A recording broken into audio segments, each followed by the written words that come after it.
పనులకు శ్రీకారం చుట్టుతున్నటువంటి పరిస్థితి మనందరూ కూడా చూస్తున్నాం మిత్రులారా. అదేవిధంగా రాబోయేటువంటి సమీప భవిష్యత్తులో నరేంద్ర మోడీ గారు, చంద్రబాబు నాయుడు గారు, పవన్ కళ్యాణ్ గారి కలయికలో పెద్ద ఎత్తున అనేక అభివృద్ధి పనులకు శ్రీకారం చుట్టబోతున్నాం అనేటువంటి విషయాన్ని ఈ వేదిక మీద చెప్పడానికి గర్వపడుతూ ఉన్నాను మిత్రులారా. రాజధాని నిర్మాణానికి పెద్ద ఎత్తున నిధులు కేటాయించడంతో పాటు రాష్ట్రంలో రైల్వే రంగంలో 74,000 కోట్లు పెట్టుబడులు పెట్టి అమరావతిని దేశంలోని ప్రధాన నగరాలకు అనుసంధానం చేయడం కోసం దాదాపు 2,245 కోట్ల రూపాయలతో నూతన రైల్వే లైను నిర్మాణం, అదేవిధంగా విశాఖపట్నంలో రైల్వే జోను ఏర్పాటు, ఇది నరేంద్ర మోడీ గారు, చంద్రబాబు నాయుడు గారి యొక్క సంకల్పం కారణంగా సాధ్యమైంది అనేటువంటి విషయాన్ని సందర్భంగా ప్రస్తావిస్తున్నాను మిత్రులారా.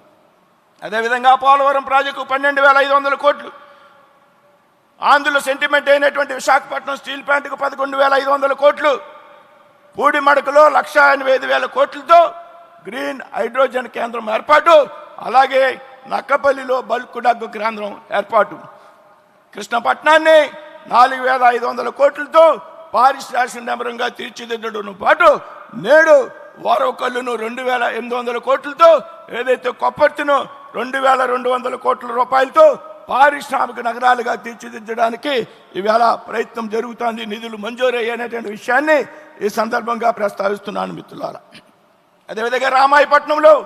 95,000 కోట్లతో బీపీసీఎల్ రిఫైనరీని ఏర్పాటు చేయడం, లక్షలాది మంది యువతకు ఉద్యోగావకాశాలను కల్పించే విధంగా, అదేవిధంగా రాష్ట్రంలో పెద్ద ఎత్తున జాతీయ రహదారుల అభివృద్ధికి 1,000 కోట్ల రూపాయలు మంజూరు చేసి, ఇందులో నేను గర్వంగా ఇవ్వాల్సింది చెప్తా ఉన్నా, నేను ప్రాతినిధ్యం వహిస్తున్నటువంటి నరసాపురం నియోజకవర్గంలో గత 20 సంవత్సరాలుగా పెండింగ్లో ఉన్నటువంటి భీమవరం బైపాస్ నిర్మాణానికి 2,400 కోట్లు నిధులు మంజూరు చేయడం, అదేవిధంగా సిఆర్ఎఫ్ పథకం కింద 200 కిలోమీటర్లకు రాష్ట్ర రహదారులను అభివృద్ధి చేయడానికి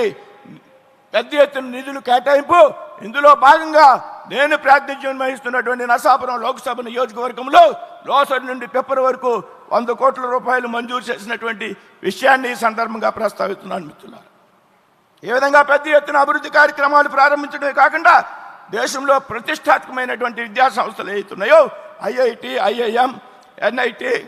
AIIMS, petroleum university, central university, central tribal university, ఇదే విధంగా అనేక నూతన వైద్య కళాశాలని ఆంధ్రప్రదేశ్ రాష్ట్రానికి మంజూరు చేసినందుకు గాను